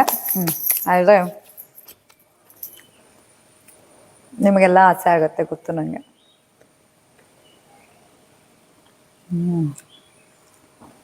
ಆಹಾ, ಈ ಥರ ಮರದಿಂದ ಫ್ರೆಶ್ ಆಗಿ ತೊಗೊಂಡು ಬಂದು ನೋಡಿ, ಇದು ಈ ಥರ ಸಸ್ಯ. ಈ ಸಸ್ಯದ ಎಲೆಗಳು ಈ ಥರ ಇರುತ್ತೆ ಆಯಿತಾ. ಈ ಒಂದು ಸಸ್ಯದ ಎಲೆಗಳು ಹಾಗೂ ಎಳೆಕಾಯಿಗಳು, ಈ ಎಲೆದು ಅಷ್ಟೇ, ಈ ಎಲೆನ ಜಜ್ಜಿ ಔಷಧಿಗೆ ಹಚ್ಚುವಂಥದ್ದು ಅಥವಾ ಗಾಯಕ್ಕೆಲ್ಲ ಹಚ್ಚುವಂಥದ್ದು ಕ್ರಮ ಇದೆ. ಈ ಎಲೆನ ಜಜ್ಜಿ ಹಾಕಿದಾಗ ಗುಣ ಆಗುತ್ತೆ. ಮತ್ತು ಈ ಎಲೆಯ ಕಷಾಯವನ್ನು ನಾವು ಕ್ಯಾನ್ಸರ್ ಟ್ರೀಟ್ಮೆಂಟಲ್ಲಿ ಕೂಡ ಕೊಡ್ತೀವಿ. ಹಾಗೆ ಈ ತೊಗಟೆಯ ಕಷಾಯವನ್ನು ಮಾಡ್ತೀವಿ. ಈ ಒಂದು ಹನುಮಫಲ ಅನ್ನುವಂಥದ್ದು ಹಲವಾರು ರೀತಿಯಲ್ಲಿ ಬಳಕೆ ಆಗುತ್ತೆ. ಇಂಗ್ಲೀಷಲ್ಲಿ ಇದಕ್ಕೆ ಪಾಂಡ್ ಆ್ಯಪಲ್ ಅಂತ ಹೇಳ್ತಾರೆ. ಪಾಂಡ್ ಆ್ಯಪಲ್ ಅಷ್ಟೇ ಅಲ್ಲದೆ ಇದರ ಬಳಕೆ ಶ್ರೀಲಂಕಾದಂಥ ದೇಶದಲ್ಲಿ ಕೂಡ ಆಗುತ್ತೆ. ಪಾಂಡ್ ಆ್ಯಪಲ್ ಅಂತ ನೀವು ಗೂಗಲ್ ಮಾಡ್ಬೋದು, ನಿಮ್ಗೆ ಇದ್ರ ಬಗ್ಗೆ ಇನ್ನಷ್ಟು ಹೆಚ್ಚಿನ ಮಾಹಿತಿಗಳು ಸಿಗತ್ತೆ. ಪಾಂಡ್ ಆ್ಯಪಲ್ ಅಂತ ಹೇಳ್ತಾರೆ ಇದಕ್ಕೆ. ಹನುಮಫಲ ತುಂಬ ಅದ್ಭುತವಾದಂತಹ ಒಂದು ಸಸ್ಯ. ಇಂತಹ ಎಷ್ಟೋ ಸಸ್ಯಗಳು ಈಗ ನಮ್ಮಲ್ಲಿದೆ, ಅದನ್ನೆಲ್ಲ ನಿಮಗೆ ಒಂದು ಪರಿಚಯ ಮಾಡುವಂಥ ಪ್ರಯತ್ನ ಮಾಡ್ತಿದ್ದೀವಿ. ಹಾಗೆ ಇದೇ ಉದ್ದೇಶಕ್ಕೋಸ್ಕರ ಇದೇ ಬರುವ 20ನೇ ತಾರೀಕು ಜುಲೈ 20, 2024ನೇ ಇಸ್ವಿಯಂದು ನಮ್ಮಲ್ಲಿ ಒಂದು ಔಷಧಿ ಸಸ್ಯಗಳ ಸರ್ವೆಯನ್ನೇ ಮಾಡ್ತಾ ಇದ್ದೀವಿ. ನಮ್ಮ ಇಡೀ ಕ್ಯಾಂಪಸ್ಸಲ್ಲಿ ನಾವು ಲಾಸ್ಟ್ ಕೊರೋನಾ ಟೈಮಲ್ಲಿ ಮಾಡಿದ್ವಿ. ಆಗ ನಾವು 650 ಸ್ಪೀಶೀಸ್ಗಳನ್ನು ನಮ್ಮದೇ ಒಂದು ಕ್ಯಾಂಪಸ್ ಒಳಗಡೆ ಗುರುತಿಸಿದ್ವಿ. 650 ಔಷಧೀಯ ಸಸ್ಯಗಳು ಸಿಕ್ಕಿತ್ತು. ಸೊ ಈಗ ಪುನಃ ಮತ್ತೆ ರೀಸರ್ವೆಯನ್ನು ಮಾಡೋಣ ಅಂತ ಅಂದ್ಕೊಂಡ್ವಿ. ಹಾಗೆ ಈ ರೀಸರ್ವೆ ಮಾಡುವಾಗ ನಿಮ್ಮೆಲ್ಲರಿಗೂ ಕೂಡ ಇದರಲ್ಲಿ ಪಾಲ್ಗೊಳ್ಳುವ ಒಂದು ಅವಕಾಶ ಕೊಡೋಣ ಅಂತ ಒಂದು ದಿನದ ಸೆಮಿನಾರನ್ನು ಕಂಡಕ್ಟ್ ಮಾಡ್ತಾ ಇದ್ದೀವಿ, ವರ್ಕ್ಶಾಪನ್ನು. ಫಸ್ಟ್ 2 ಡೇಸ್ ಅಂತ ಅಂದ್ಕೊಂಡಿದ್ವಿ, ಬಟ್ 21ನೇ ತಾರೀಕು ಗುರುಪೂಜೆ ಇದೆ. ಹಾಗೆ ಗುರು ಪೂರ್ಣಿಮೆ ಇರೋದ್ರಿಂದ ನಮ್ಮಲ್ಲಿ ಇಂದ್ರಯಜ್ಞ, ಬ್ರಹ್ಮರ್ಷಿ ದೈವರಾತ್ರ ಆರಾಧನೆ, ಧನ್ವಂತರಿ ಅಭಿಷೇಕ, ಆಮೇಲೆ ರುದ್ರಾಭಿಷೇಕ, ದುರ್ಗಾ ಪೂಜೆ, ಇಷ್ಟೊಂದು ಪೂಜೆ ಪುರಸ್ಕಾರಗಳು ಇರೋದ್ರಿಂದ ಕಾರ್ಯಾಗಾರವನ್ನು ಸಂಪೂರ್ಣವಾಗಿ ಆವಾಗ ನಮಗೆ ಮಾಡೋಕ್ಕಾಗಲ್ಲ. ಮತ್ತು ಬರೋರಿಗೂ ಕೂಡ ಈಗ ಬಂದು ಜಸ್ಟ್ ಒಂದು ಸ್ಯಾಟರ್ಡೆ 20ನೇ ತಾರೀಕು ಸ್ಯಾಟರ್ಡೆ ಅವತ್ತೊಂದು ಅಟೆಂಡ್ ಮಾಡಿ ಹೋಗೋದು ಈಸಿ. ನಮಗೂ ಕೂಡ ಹೋಸ್ಟ್ ಮಾಡೋದು ಈಸಿ ಆಗುತ್ತೆ. ಯಾಕಂದರೆ ಬೆಳಿಗ್ಗೆ ಎಲ್ಲರೂ ಬಂದು ಸಂಜೆಗೆ ಅವರು ವಾಪಸ್ ಹೋಗುವಂಥ ಒಂದು ವ್ಯವಸ್ಥೆನ ಕಲ್ಪಿಸ್ಲಿಕ್ಕಾಗತ್ತೆ. ಬಟ್ ಇಲ್ಲಿಯೇ ಉಳ್ಕೊಳ್ಳೋ ವ್ಯವಸ್ಥೆ ಮಾಡೋದು ಮತ್ತು ಅವರಿಗೂ ಕೂಡ 2 ದಿನ ಇಲ್ಲಿ ಸ್ಟೇ ಮಾಡೋದು ಎಲ್ಲ ರೀತಿಯಲ್ಲೂ ಬರ್ಡನ್ ಆಗುತ್ತೆ ಅಂತ ನಾವೇನು ಅಂದ್ಕೊಂಡ್ವಿ, ಅದನ್ನ ಒಂದೇ ದಿನಕ್ಕೆ ಮಾಡಿದ್ವಿ. ಫಸ್ಟ್ ಅಂದ್ಕೊಂಡಿದ್ವಿ ನಮ್ಮ ಇಡೀ ಕ್ಯಾಂಪಸ್ಸನ್ನು ಒಂದು ದಿನದಲ್ಲಿ ನೋಡಿ ಮುಗಿಸೋಕ್ಕಾಗಲ್ಲ ಅನ್ನೋ ಕಾರಣಕ್ಕೆ 2 ದಿನಗಳ ಸರ್ವೆಯನ್ನು ಇಟ್ಟಿದ್ವಿ. ಬಟ್ ನಂತರ ಅದನ್ನ ರೀಶೆಡ್ಯೂಲ್ ಮಾಡಿಬಿಟ್ಟು ಕೇವಲ ಒಂದೇ ದಿನದ ಒಂದು ಔಷಧಿ ಸಸ್ಯಗಳ ಮಾಹಿತಿ ಕಾರ್ಯಾಗಾರವನ್ನು ಹಮ್ಮಿಕೊಂಡಿರುವಂಥದ್ದು. ಸೊ ಯಾರ್ಯಾರಿಗೆ ಔಷಧಿ ಸಸ್ಯಗಳ ಬಗ್ಗೆ ತುಂಬ ಇಂಟ್ರೆಸ್ಟ್ ಇದೆ, ಅದರಲ್ಲೂ ನೋಡಿ ಈಗ ನಮ್ಮಲ್ಲಿ ನೀವು ಬಂದರೆ ಇಂತಹ ಅಪರೂಪದ ಸಸ್ಯಗಳನ್ನ ನೋಡೋಕ್ಕಾಗತ್ತೆ. ರಾಮಫಲ ಇದೆ, ಲಕ್ಷ್ಮಣ ಫಲ ಇದೆ, ಸೀತಾಫಲ ಇದೆ, ಹನುಮಾನ್ ಫಲ ಇದೆ, ಆಮೇಲೆ ರುದ್ರಾಕ್ಷಿ ಮರ ಅಂತೂ ಪೂರ್ತಿ ರುದ್ರಾಕ್ಷಿ ಮರ ಹೂಗಳಿಂದ ತುಂಬಿ ತುಳುಕ್ತಾ ಇದೆ. ದಾರು ಹರಿದ್ರ ಅನ್ನುವಂತಹ ವಿಶಿಷ್ಟವಾದಂತಹ ಸಸ್ಯವನ್ನು ನೀವು ಇಲ್ಲಿ ನೋಡಲಿಕ್ಕೆ ನಿಮಗೆ ಸಿಗತ್ತೆ. ಎಷ್ಟೊಂದು ತುಂಬ ರೇರ್ ಸ್ಪೀಶೀಸ್ಗಳು ನಮ್ಮ ಕ್ಯಾಂಪಸ್ಸಲ್ಲಿ ನಿಮಗೆ ನೋಡ್ಲಿಕ್ಕೆ ಸಿಗತ್ತೆ, ಅದ್ರ ಬಗ್ಗೆ ತಿಳ್ಕೊಳ್ಬಹುದು. ಹಾಗೆ ಆ ಒಂದು ವರ್ಕ್ಶಾಪಲ್ಲಿ ಆಯುರ್ವೇದ ದ್ರವ್ಯಗುಣ ಸಂಬಂಧಿ ರಿಸೋರ್ಸ್ ಪರ್ಸನ್ಗಳು, ನನ್ನ ಮಾವ ಜಾನಪದ ವೈದ್ಯರಾದಂಥ ವೇದಶ್ವ ಶರ್ಮಾ ಅವರು, ಹಾಗೆ ತೋಟಗಾರಿಕಾ ಇಲಾಖೆಯಲ್ಲಿ ವಿಜ್ಞಾನಿಯಾದಂತಹ ನನ್ನ ಅತ್ತಿಗೆ ಡಾಕ್ಟರ್ ಯಶಸ್ವಿನಿ ಶರ್ಮಾ ಅವರು, ಆಯುರ್ವೇದದ ದ್ರವ್ಯಗುಣ ವಿಭಾಗದಲ್ಲಿಯೇ ಶಿಕ್ಷಕ ವೃತ್ತಿಯನ್ನು ನಡೆಸ್ತಾ ಇರುವಂತಹ ಡಾಕ್ಟರ್ ಶ್ರೀ ವಿದ್ಯಾಭಾರತಿಯವರು ಬರ್ತಾ ಇದ್ದಾರೆ. ಸೊ ಸಸ್ಯಶಾಸ್ತ್ರದ ಮಾಹಿತಿ, ಆಮೇಲೆ ಅದನ್ನ ಬೆಳೆಯುವ ಮಾಹಿತಿ, ಹಾಗೇನೆ ಜಾನಪದ ವೈದ್ಯರನ್ನ ಯಾವ ರೀತಿಯಾಗಿ ಬಳಸ್ತಾ ಇದ್ರು, ಆಯುರ್ವೇದ ಶಾಸ್ತ್ರಗಳಲ್ಲಿ ಅದರ ಬಗ್ಗೆ ಏನು ಉಲ್ಲೇಖ ಇದೆ. ಸೊ ಈ ಎಲ್ಲ ಪಾಯಿಂಟ್ ಆಫ್ ವ್ಯೂನ ಇನ್ಫಾರ್ಮೇಶನ್ ನಿಮ್ಗೆ ಅವತ್ತು ಒಂದು ದಿನದ ಮಾಹಿತಿ ಕಾರ್ಯಾಗಾರದಲ್ಲಿ ಸಿಗತ್ತೆ. ಹಾಗಾಗಿ ಯಾರ್ಯಾರಿಗೆ ಇಂಟ್ರೆಸ್ಟ್ ಇದೆ ದಯವಿಟ್ಟು ಅವತ್ತಿನ ಒಂದು ಇದಕ್ಕೆ ಬುಕ್ ಮಾಡ್ಕೊಳ್ಳಿ, ನೋಂದಣಿಯನ್ನು ಈಗಲೇ ಮಾಡ್ಕೊಳ್ಳಿ. ಯಾಕಂತಂದರೆ ಲಿಮಿಟೆಡ್ ಸೀಟ್ಸ್ಗಳನ್ನ ಮಾತ್ರ ಇಟ್ಟಿದ್ದೀವಿ. ಬಿಕಾಸ್ ತುಂಬ ಕ್ರೌಡ್ ಆದ್ರೂ ನೋಡಿ ಗಾರ್ಡನಲ್ಲಿ ಓಡಾಡಿಕೊಂಡು ಎಲ್ಲ ಸಸ್ಯಗಳ ಬಗ್ಗೆ ತಿಳ್ಕೊಳ್ಳಿಕ್ಕೆ ಕಷ್ಟ ಆಗುತ್ತೆ. ಹಾಗಾಗಿ ಕ್ರೌಡನ್ನು ನಾವು ಲಿಮಿಟೆಡ್ ಸೀಟ್ಸ್ಗಳನ್ನ ಮಾತ್ರ ಇಟ್ಟಿದ್ದೀವಿ. ಸೊ ಯಾರ್ಯಾರಿಗೆ ಇಂಟ್ರೆಸ್ಟ್ ಇದೆ ಈಗಲೇ ನಿಮ್ಮ ಹೆಸರನ್ನು ರಿಜಿಸ್ಟರ್ ಮಾಡ್ಕೊಳ್ಳಿ. ಹೆಸರನ್ನು ರಿಜಿಸ್ಟರ್ ಮಾಡ್ಕೊಳ್ಳೋಕ್ಕೆ ಸ್ಕ್ರೀನ್ ಮೇಲೆ ಬರ್ತಾ ಇರುವಂಥ 8762845044 ಆ ಸಂಖ್ಯೆಗೆ ಕರೆ ಮಾಡಿ. ನಮ್ಮ ಈ ಸಸ್ಯ ಸಂಜೀವಿನಿಯ ಸಸ್ಯಕಾಶಿ ಅಂತಲೇ ಆ ಒಂದು ವರ್ಕ್ಶಾಪಿಗೆ ಹೆಸರು ಕೊಟ್ಟಿದ್ದೀವಿ. ಅವತ್ತಿನ ಆ ಒಂದು ಹಾಗೇನೆ ಆಯುರ್ವೇದ ವಿದ್ಯಾರ್ಥಿಗಳು ಕೂಡ ಇದರಲ್ಲಿ ಪಾಲ್ಗೊಳ್ಬೋದು. ಇಂಟರ್ನ್ಶಿಪ್ಪಲ್ಲಿರೋರು ಅಥವಾ ದ್ರವ್ಯಗುಣ ಅಧ್ಯಯನವನ್ನು ಮಾಡ್ತಾ ಇರುವಂಥ PG ಸ್ಟೂಡೆಂಟ್ಸ್ಗಳಿದ್ದಿರ್ಬೋದು, ಸೆಕೆಂಡ್ ಇಯರ್ UG ಅವರಿದ್ದಿರ್ಬೋದು, ನೀವು ಕೂಡ ಈ ಒಂದು ಕಾರ್ಯಾಗಾರದಲ್ಲಿ ಪಾಲ್ಗೊಳ್ಬಹುದು. ಹಾಗೆ ಕಾರ್ಯಾಗಾರದಲ್ಲಿ ಪಾಲ್ಗೊಂಡವರೆಲ್ಲರಿಗೂ ಕೂಡ ನಮ್ಮ ಕಡೆಯಿಂದ ಒಂದು ಸರ್ಟಿಫಿಕೇಟ್ ಕೂಡ ಸಿಗುತ್ತೆ. ಯಾಕಂದ್ರೆ ಅಕಾಡೆಮಿಕ್ಸ್ ಅಲ್ಲಿ ಇದ್ದವರಿಗೆ ಇದೊಂದು ವರ್ಕ್ಶಾಪ್ ಅನ್ನ ಅಟೆಂಡ್ ಆಗೋದು, ಹಾಗೆ ಅವರಿಗೆ ಸರ್ಟಿಫಿಕೇಟ್ ಅನ್ನ ಸಬ್ಮಿಟ್ ಮಾಡೋಕಿರತ್ತೆ. ಹಾಗಾಗಿ ಎಲ್ಲ ದೃಷ್ಟಿಕೋನವನ್ನು ನೆನಪಿನಲ್ಲಿ ಇಟ್ಕೊಂಡು ವಿದ್ಯಾರ್ಥಿಗಳಿಗೆ ಅನುಕೂಲ ಆಗೋ ಹಾಗೆ ಈ ಒಂದು ವರ್ಕ್ಶಾಪ್ ಅಟೆಂಡ್ ಆದಾಗ ನಿಮಗೆ ಸರ್ಟಿಫಿಕೇಟ್ ಕೂಡ ಸಿಗುತ್ತೆ. ಸೊ ನೀವು ಅಕಾಡೆಮಿಕಲಿ ಕೂಡ ನಿಮ್ಗದು ಹೆಲ್ಪ್ ಆಗುತ್ತೆ. ಸೊ ಯಾರ್ಯಾರಿಗೆ ಇಂಟ್ರೆಸ್ಟ್ ಇದೆ ನೀವು ಈಗಲೇ ನಿಮ್ಮ ಹೆಸರನ್ನ ನೋಂದಣಿ ಮಾಡ್ಕೊಳ್ಳಿ. ಔಷಧಿ ಸಸ್ಯಗಳ ಬಗ್ಗೆ ಇನ್ನಷ್ಟು ಮಾಹಿತಿಯನ್ನ ಪಡ್ಕೊಳ್ಳಿಕ್ಕೆ ನಮ್ಮ ಸಸ್ಯ ಸಂಜೀವಿನಿ ಕ್ಯಾಂಪಸ್ಸಿಗೆ ಬಂದು ಕಲಿಬಹುದು. ಕಾಯನ್ನೆಲ್ಲ ನೋಡಿದ್ರಿ ಅಲ್ವಾ, ಎಷ್ಟು ದೊಡ್ಡ ದೊಡ್ಡ ಕಾಯಿಗಳಾಗತ್ತೆ ಅಂತ ನೋಡಿ.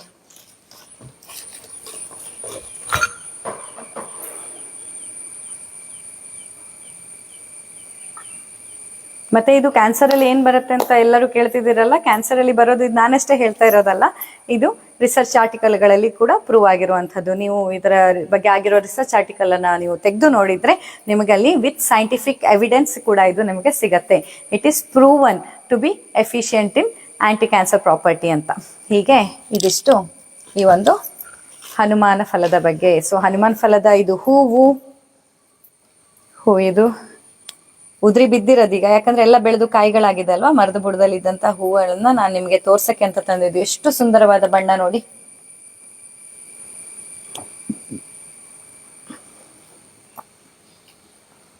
ಇದು ಹೂವು, ಇದು ಹಣ್ಣು, ಇಲ್ಲಿರುವಂತಹ ಬೀಜಗಳು, ಹಾಗೆ ಎಲೆ ಮತ್ತು ಕಾಯನ್ನ ನೀವು ನೋಡಿದ್ರಿ. ಸೊ ಇದಿಷ್ಟು ಲಕ್ಷ್ಮಣ ಫಲದ ಬಗ್ಗೆ.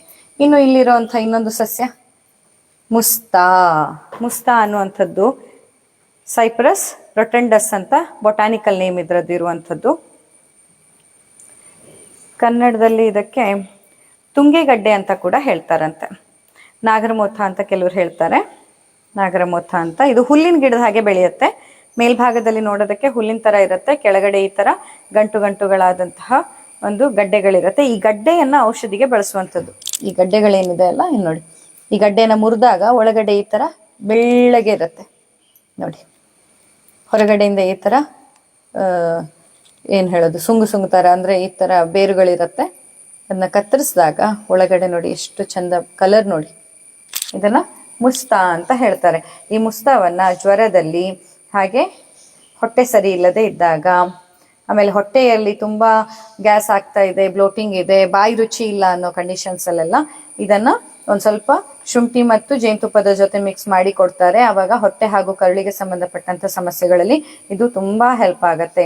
ಅಷ್ಟೇ ಅಲ್ಲದೆ ಇದನ್ನ ಗಾರ್ಗ್ಲಿಂಗ್ ಮಾಡ್ಲಿಕ್ಕೂ ಇದರಿಂದ ಕೊಡ್ತಾರೆ ಕಷಾಯವನ್ನ. ಮುಸ್ತಕಾದಿ ಕಷಾಯ ಅನ್ನುವಂಥದ್ದು ನಿಮ್ಗೆ ಮಾರ್ಕೆಟ್ ಅಲ್ಲಿ ಕೂಡ ಸಿಗುವಂತದ್ದಾಗಿದೆ. ನೋಡೋದಕ್ಕೆ ಒಂದು ಹುಲ್ಲಿನ ಗಿಡದ ತರ ಕಾಣುತ್ತೆ, ಆದ್ರೆ ಬಳಕೆ ಮಾಡೋದು ಮಾತ್ರ ತುಂಬಾನೇ ಅತ್ಯದ್ಭುತವಾದ ಲಾಭಗಳು ಇದರಲ್ಲಿ ಇರುವಂಥದ್ದು. ಅಷ್ಟೇ ಅಲ್ಲದೆ ಎದೆ ಹಾಲನ್ನ ಹೆಚ್ಚು ಮಾಡ್ಲಿಕ್ಕೆ ಕೂಡ ಇದನ್ನ ಬಳಸ್ತಾರೆ. ಹಾಗೆ ಎದೆ ಹಾಲು ಶುದ್ಧಗೊಳಿಸ್ಲಿಕ್ಕೆ, ಅಂದ್ರೆ ಎದೆ ಹಾಲನ್ನ ನೀವು ಇದನ್ನ ಏನ್ ಹೇಳೋದು, ಹೆಚ್ಚು ಮಾಡ್ಕೊಳ್ಬೇಕು ಮತ್ತೆ ಕ್ವಾಲಿಟಿ ಇಂಪ್ರೂವ್ ಆಗ್ಬೇಕಂದಾಗ ಇದೇನಾಗತ್ತೆ ಅಂತಂದ್ರೆ ತುಂಬಾ ತಾಯಿಗೆ ಒಳ್ಳೇದು. ಇದು ಹಾಲು ಉಣಿಸುವಂತಹ ತಾಯಿಗೆ ಏನಿದೆ ಅಲ್ವಾ, ಕೆಲವೊಂದ್ಸತಿ ಆ ತಾಯಿಯ ಹಾಲನ್ನ ಕುಡಿದಾಗ ಮಗುವಿಗೆ ಇಂಡೈಜೆಷನ್ ಆಗ್ತಾ ಇರುತ್ತೆ.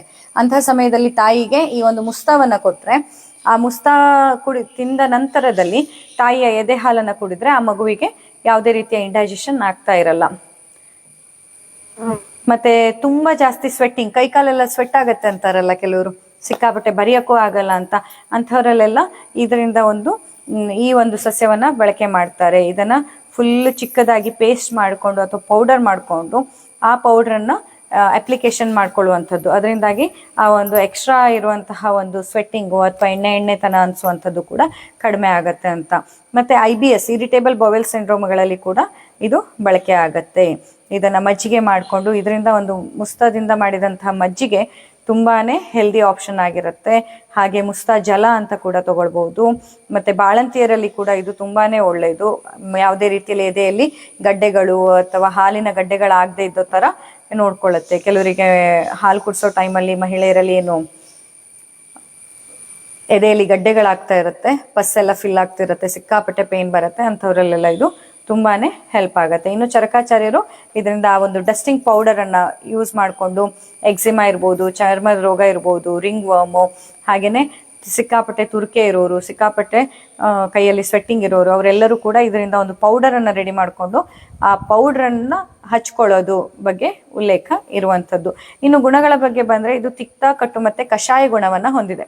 ಕಹಿ ರುಚಿ ಇದೆ, ಸ್ವಲ್ಪ ಕಟು ರುಚಿಯನ್ನು ಮತ್ತು ಕಷಾಯ ಚೊಗರು ಟೇಸ್ಟನ್ನು ಹೊಂದಿರುವಂಥದ್ದು. ಗುಣದಲ್ಲಿ ಲಘು ಮತ್ತು ರೂಕ್ಷ ಗುಣವನ್ನು ಹೊಂದಿದೆ. ಹಾಗೆ ವಿಪಾಕಕ್ಕೆ ಇದು ಕಟು ವಿಪಾಕ, ಅಂದರೆ ಜೀರ್ಣಕ್ರಿಯೆಯ ನಂತರದಲ್ಲಿ ಇದು ಕಟು ವಿಪಾಕವನ್ನು ಹೊಂದಿರೋದು. ಆದರೆ ಇದರ ವೀರ್ಯ ಅನ್ನೋದು ಶೀತ ವೀರ್ಯ. ಸೊ ಇದೇನು ಮಾಡುತ್ತೆ ಅಂದರೆ ಕಫ ಮತ್ತು ಪಿತ್ತ ದೋಷವನ್ನು ಬ್ಯಾಲೆನ್ಸ್ ಮಾಡುತ್ತೆ, ವಾತದೋಷವನ್ನು ಹೆಚ್ಚು ಮಾಡುತ್ತೆ. ಅತಿಯಾಗಿ ಸೇವನೆ ಮಾಡಿದರೆ ವಾತದೋಷ ವೃದ್ಧಿ ಆಗುತ್ತೆ, ಆದರೆ ಪಿತ್ತ ಹಾಗೂ ಕಫದೋಷವನ್ನು ಕಮ್ಮಿ ಮಾಡುವಲ್ಲಿ ಸಹಾಯ ಆಗುತ್ತೆ. ಇದರಲ್ಲಿ ಯೂಸ್ಫುಲ್ ಪಾರ್ಟ್ ಅಂತಂದರೆ ಗಡ್ಡೆ, ಆ ಒಂದು ಹುಲ್ಲಿನ ಥರ ಮೇಲಿರುತ್ತಲ್ವ, ಕೆಳಗಡೆ ಏನು ಗಡ್ಡೆ ಆಗುತ್ತೆ, ಈ ಗಡ್ಡೆಯನ್ನು ಯೂಸ್ಫುಲ್ ಪಾರ್ಟಾಗಿ ಬಳಸ್ತಾರೆ. ಇದನ್ನು ಬೇರೆ ಬೇರೆ ರೂಪದಲ್ಲಿ ಕಷಾಯ ಮಾಡಿ, ಪೌಡರ್ ಮಾಡಿ ಎಲ್ಲ ಬಳಕೆ ಮಾಡ್ಬೋದು. ಮುಸ್ತಂ, ತಿಕ್ತಂ, ಹಿಮಂ, ಗ್ರಾಹಿ, ದೀಪನಂ, ಪಾಚನಂ, ಕಟ್ಟು ಅಂತ ಹೇಳ್ತಾರೆ. ದೀಪನ, ಪಾಚನಂ, ಅಗ್ನಿ ದೀಪನ ಆಗತ್ತೆ ಹಾಗೂ ಆಮ ಪಾಚನ ಆಗತ್ತೆ. ಹೀಗೆ ಇಂಥ ಒಂದು ಅದ್ಭುತವಾದ ಮುಸ್ತಾ ಸಸ್ಯದ ಬಗ್ಗೆ, ಮುಸ್ತಾ ಗಿಡದ ಬಗ್ಗೆ ಕೂಡ ನೀವು ತಿಳ್ಕೊಂಡ್ರಿ. ಈಗ ಇದು ಮಳೆಗಾಲದಲ್ಲಿ, ಪ್ರತಿ ವರ್ಷ ಇದನ್ನು ನಾವು ಮಳೆಗಾಲದಲ್ಲಿ ಮಾತ್ರ ಹಾರ್ವೆಸ್ಟ್ ಮಾಡುವಂಥದ್ದು. ಯಾಕಂದರೆ ಮಳೆಗಾಲದಲ್ಲಿ ಅದೆಲ್ಲ ಗಿಡಗಳು ಬರುತ್ತೆ. ಬೇರ್ಗೂಡಾಗಿ ಇದನ್ನು ಕಿತ್ತು ನಂತರ ಮುಸ್ತಾದ ಗಿಡ ಹುಲ್ಲನ್ನು ದನಕ್ಕೆ ಹಾಕ್ತೀವಿ, ಮತ್ತು ಇದರ ಒಂದು ಬೇರನ್ನು ತೊಳೆದು ಈ ಥರ ಸ್ವಚ್ಛ ಮಾಡಿ ನಂತರ ಇದನ್ನು ಈಗ ಔಷಧಿ ದ್ರವ್ಯಕ್ಕೆ ಬಳಕೆ ಮಾಡುವಂಥದ್ದು. ಸೊ ಪ್ರತಿ ಇಡೀ ವರ್ಷಕ್ಕೆ ಬೇಕಾಗುವಷ್ಟು ಮುಸ್ತದ ಒಂದು ಔಷಧಿಯನ್ನು ನಾವು ಈ ಮಳೆಗಾಲದಲ್ಲಿ ಮಾಡಿಟ್ಕೊಳ್ಳುವಂಥದ್ದು ಪ್ರತಿ ವರ್ಷ. ಹೀಗೆ ಆಯುರ್ವೇದ ಔಷಧಿ ಅನ್ನೋದು ಅದರ ಹಿಂದೆ ಎಷ್ಟೊಂದು ಪರಿಶ್ರಮ ಇದೆ ನೋಡಿ. ಸೊ ಒಂದು ಮುಸ್ತಾವನ್ನು ನಿಮಗಾಗಿ ಔಷಧಿ ತಯಾರು ಮಾಡಬೇಕಂದಾಗ ಸೊ ಒಂದು ಸೀಸನ್ ನಾವು ಕಾಯಬೇಕು. ಬೇಕಂದಾಗ ಅಥವಾ 365 ಡೇಸ್ ಅನ್ಲಿಮಿಟೆಡ್ ಕ್ವಾಂಟಿಟಿಯಲ್ಲಿ ಸಪ್ಲೈ ಮಾಡೋಕ್ಕೆ ಸಾಧ್ಯವೇ ಇಲ್ಲ.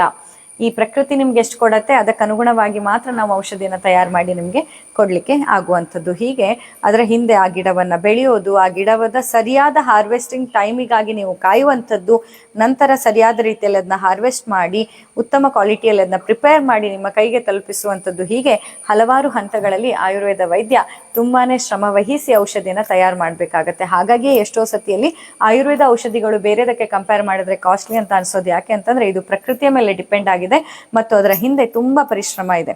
ಒಂದು ಕ್ಷೀರಬಲ ತೈಲ ಅಂತ ನಿಮ್ ಕೈ ಸಿಗ್ಬೇಕಂದಾಗ ಆ ಕ್ಷೀರಬಲ ತೈಲದಲ್ಲಿ ಆಕಳ ಹಾಲಿರುತ್ತೆ, ಅದರ ಜೊತೆಯಲ್ಲಿ ಎಳ್ಳೆಣ್ಣೆ ಇರುತ್ತೆ, ಆ ಎಳ್ಳೆಣ್ಣೆಯ ಜೊತೆಯಲ್ಲಿ ಒಂದಿಷ್ಟು ಔಷಧಿಯ ದ್ರವ್ಯಗಳು, ಅವೆಲ್ಲ ಔಷಧಿ ದ್ರವ್ಯಗಳನ್ನ ಹಾರ್ವೆಸ್ಟ್ ಮಾಡೋದು, ಗಾಣದಿಂದ ಎಣ್ಣೆಯನ್ನು ತಗೊಳ್ಳೋದು, ಆಮೇಲೆ ಅದಕ್ಕೆ ಹಾಲನ್ನು ಹಾಕೋದು, ಹಾಗೂ ಅದನ್ನ ಮಂದಾಗ್ನಿಯಲ್ಲಿ ಸಣ್ಣ ಫ್ಲೇಮ್ ಅಲ್ಲಿ ತುಂಬಾ ಹೊತ್ತುಗಳ ಕಾಲ, ಕೆಲವೊಮ್ಮೆ ಅದು 24 ಗಂಟೆ 48 ಗಂಟೆ, ಇನ್ನೊಂದಿಷ್ಟು ತೈಲ ಪಾಕಗಳಲ್ಲೆಲ್ಲ 2-3 ದಿನಗಳ ಕಾಲ ಅದನ್ನ ಬೇರೆ ಬೇರೆ ಹಂತದಲ್ಲಿ ತೈಲ ಪಾಕವನ್ನ ಮಾಡುವಂತ ಕೆಲಸ ಇರುತ್ತೆ.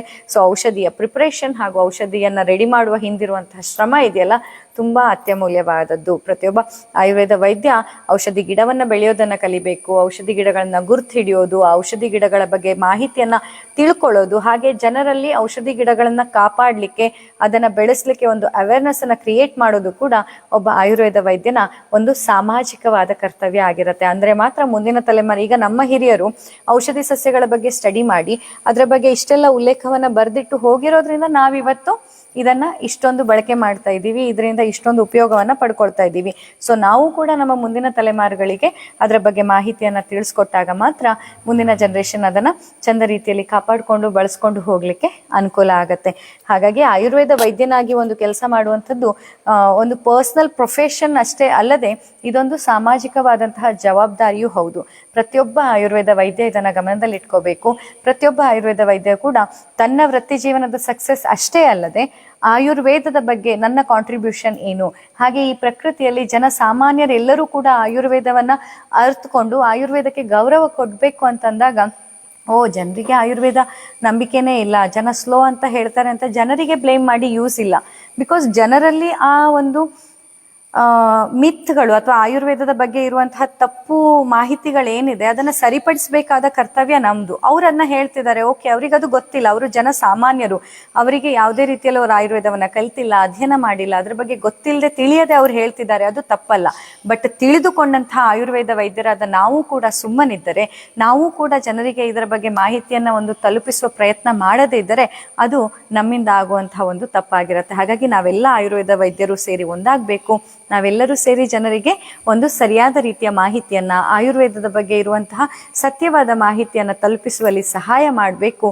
ಆಗ ಮತ್ತೆ ಪುನಃ ಆಯುರ್ವೇದ ಅನ್ನೋದು ಮುಖ್ಯ ಒಂದು ಮೇನ್ ಸ್ಟ್ರೀಮಿಗೆ ಬರಲಿಕ್ಕೆ ಕಾರಣ ಆಗ್ಬೋದು ಅನ್ನುವಂತಹ ಒಂದು ಬಯಕೆ ನನ್ನದು. ಅಷ್ಟೇ ಅಲ್ಲದೆ ನಾವೆಲ್ಲರೂ ಆರೋಗ್ಯವನ್ನು ಪಡ್ಕೋಬೇಕು, ಸ್ವಸ್ಥ ಭಾರತವನ್ನು ಕಟ್ಟಬೇಕು, ಮತ್ತೆ ಪುನಃ ಆ ಭಾರತ ಅನ್ನುವಂಥದ್ದು ಆರೋಗ್ಯದ ರಾಜಧಾನಿ ಆಗಬೇಕು ಹೊರತಾಗಿ ಡಯಾಬಿಟಿಸು, ಕ್ಯಾನ್ಸರು, ಮತ್ತೊಂದು ಇನ್ನೊಂದು ಅಂತ ರೋಗಗಳ ರಾಜಧಾನಿ ಆಗಬಾರ್ದು.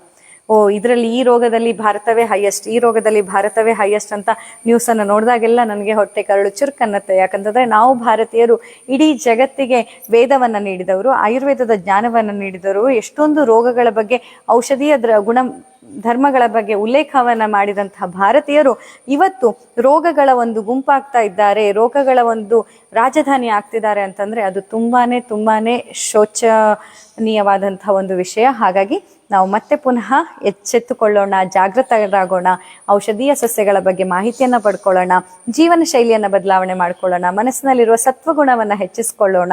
ಪ್ರತಿನಿತ್ಯ ನಮ್ಮಲ್ಲಿರುವಂತಹ ದ್ವೇಷ, ಕೋಪ, ಮನಸ್ತಾಪ ಎಲ್ಲ ಪಕ್ಕಕ್ಕಿಟ್ಟು ಪ್ರೀತಿ, ಸಮಾಧಾನ, ಕರುಣೆ, ಶ್ರದ್ಧೆ, ನಂಬಿಕೆಯಿಂದ ಜೀವನವನ್ನು ಕಳೆಯೋದನ್ನು ಕಲ್ತ್ಕೊಳ್ಳೋಣ. ಮತ್ತೆ ನಮ್ಮ ಪೂರ್ವಜರ ಹಾಗೆ ನಾವು ವಿಶ್ವಗುರು ಆಗುವತ್ತ ಹೆಜ್ಜೆಯನ್ನು ಇಡೋಣ ಅಂತ ಹೇಳ್ತಾ ಇವತ್ತಿನ ನನ್ನ ಈ ಒಂದು ಲೈವ್ ಕಾರ್ಯಕ್ರಮವನ್ನು ಮುಗಿಸ್ತಾ ಇದ್ದೀನಿ. ಇನ್ನೊಮ್ಮೆ ಸಮರೈಸ್ ಮಾಡೋದಾದ್ರೆ, ಇವತ್ತು ನೀವು ಮುಸ್ತಾ ಹಾಗೂ ಇದರ ಔಷಧೀಯ ಗುಣಧರ್ಮವನ್ನು ನೋಡ್ಕೊಂಡ್ರಿ.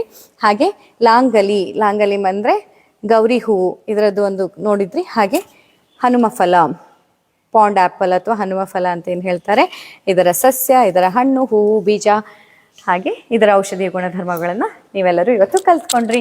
ಇನ್ನಷ್ಟು ಆರೋಗ್ಯ ಸಂಬಂಧಿ ಮಾಹಿತಿಯೊಂದಿಗೆ ಮತ್ತೆ ನಿಮ್ಮ ಎದುರು ಬರ್ತೀನಿ. ಅಲ್ಲಿಯ ತನಕ ನಮಸ್ಕಾರ.